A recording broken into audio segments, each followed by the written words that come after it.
and I'll be the only one who has the guts to say it around here. Everyone's going to give me shit for it. Fuck Drew Brees. Fuck him. Oh. What do you think of that? What do you think of that gutsy take, huh? Fuck him. He likes the Americans like, fuck off. It's about time he got his comeuppance. He's always been... It's ruined his life. He's always been a real shithead. Like, is the time... Because I will get to Ellie in a second because I'm dying to get to it. But, like, cause we'll talk to Drew tomorrow with Robert Little, right? Yes. Good. Who we had a good conversation with about... What the hell did we talk to him about? The Patriots kicker. Oh, right. Right. Yeah, he was good. I like him. Yeah. Yeah, again, it shows you these stories. I don't remember the kicker's name. Rohrwasser. Oh, Justin Rohrwasser? Is that Yes. right? So Drew Brees was on yesterday, and look, I get it. Like, the timing is probably not perfect. Like, it's probably not perfect, but we talk about this all the time. So he says that essentially what he says is, and he says more than that, but what he says is do you have the sound? Yes. All right, we'll play the sound first.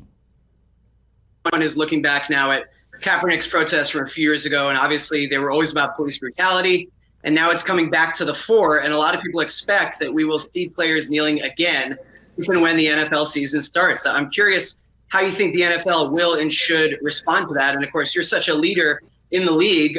What is your responsibility as a leader in times like this for the rest of your teammates and players in the league?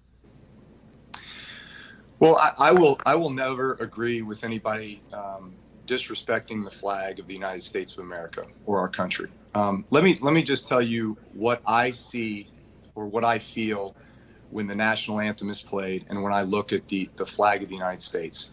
I envision my two grandfathers who fought for this country during World War II, one in the Army and one in the Marine Corps, both risking So he essentially their does lives. this, and the feedback was blowback. And he's already apologized this morning on Twitter and on Instagram and all that stuff. And you said the timing's not perfect, but actually I disagree because Well, I mean, everyone's saying, have a conversation. Let's have a conversation. No, I mean, the Let's timing's have not a dialogue. Why no? But that's not reality. I'm Of saying course, the but timing's it's not ju- perfect in reality. This kind of just proves it's bullshit. Of course. And people say, "Oh, what about the black people who fought with his grandfathers and da?" And I got into fights with Jerry about this in the old show all the time. I don't give a shit if you kneel or not. No.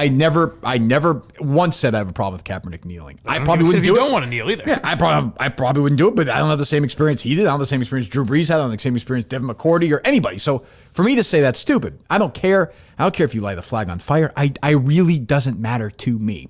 But Drew Brees is saying that when he sees somebody kneel, he doesn't like it in his brain. It's like saying somebody doesn't like pepperoni pizza in their brain. It's just how he feels. So now when like you said, they want dialogue. You want open dialogue. The other side wants open dialogue. When you do it, they shout them down to the point where you have to apologize.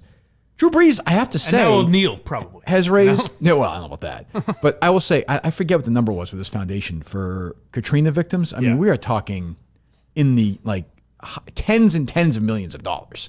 I mean, so is that worth anything anymore? Or no, that means nothing, right? Again, All the nice words Joe Tessitore says about him. He must be a great guy. Again, how many looters has he bailed out of prison? True. Well, we'll get there. I know you're excited, Steve. So much, trust me. But I just want to get this out of the way. But all I keep saying, I'm going to say it again: action, not words. And what Drew Brees did with his foundation for Katrina is action. What he said in this interview with Yahoo or whatever, if you want to credit them, is just words. That's all. Like the president said, it's just words. It's not the words that everyone wants to hear, but I think sometimes that's how it's supposed to be. Though I guess not. So he got shouted down and shamed and everything, and now he has to apologize. And again, I don't care. Doesn't matter to me. I'm happy that these people write it. But Coley Mick wrote something shitting on him on Barstool. Yeah. Dumped on him. Great. Like, I don't agree with it, but I'm happy it's there.